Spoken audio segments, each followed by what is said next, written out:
ഇന്ന് നമ്മൾ വീട് ഷിഫ്റ്റായ കഥയാണ്. അപ്പോൾ അതാ ഞാനിവിടെ നല്ല ക്ലീനിങ്ങിലാണ്. പെറ്റ്സ് ഉണ്ടായിരുന്നതാണല്ലോ, അപ്പം നന്നായിട്ട് ക്ലീൻ ചെയ്ത് കൊടുക്കേണ്ടത് നമ്മുടെ റെസ്പോൺസിബിലിറ്റി ആണല്ലോ. അതുകൊണ്ടിട്ട് കുറച്ച് ആധികാരികമായിട്ടുള്ള ക്ലീനിങ് തന്നെ ആയിക്കോട്ടെ എന്ന് ഞാനും വിചാരിച്ചു. പക്ഷേ ഇതത്ര എളുപ്പമുള്ള കാര്യമൊന്നുമല്ല കേട്ടോ. നല്ല കട്ടിയുള്ള പണിയാണ്. പണ്ടേ പണിയെടുത്ത് ശീലമില്ലാത്തത് കൊണ്ടിട്ട് കുറച്ച് കഷ്ടപ്പാടാണെങ്കിലും നമ്മളത് ചെയ്യണമല്ലോ എന്നോർത്ത് ഞാനത് ചെയ്തിട്ടുണ്ട്. പക്ഷെ നല്ല വൃത്തിക്ക് നമ്മൾ ക്ലീൻ ചെയ്ത് കൊടുത്തിട്ടുണ്ടായിരുന്നു കേട്ടോ.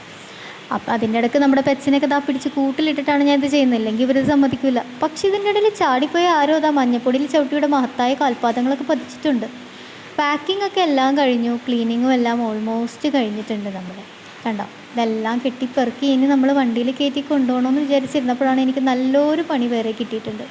ആ പണി എന്താണെന്നല്ലേ, അത് ഞാൻ അടുത്ത വീഡിയോയിൽ പറയാം കേട്ടോ. അത് മഹാഭാരതം കഥ പോലെ കാണ്ഡമായിട്ട് നീണ്ടു കിടക്കുന്നൊരു കഥയാണ്. ഞാൻ ഈ വോയിസ് ഓവർ കൊടുക്കുന്ന സമയത്ത് ഇവിടെ നല്ല മഴയാണ്. അതാണ് ഒരു എരമ്പൽ പോലത്തെ ഒരു സൗണ്ട് ഇതിൻ്റെ ഇടയിൽ വന്നത്. അപ്പോൾ എന്താണെങ്കിലും നമ്മുടെ ബാക്കി കഥ ഞാൻ നെക്സ്റ്റ് വീഡിയോയിൽ പറയാവേ.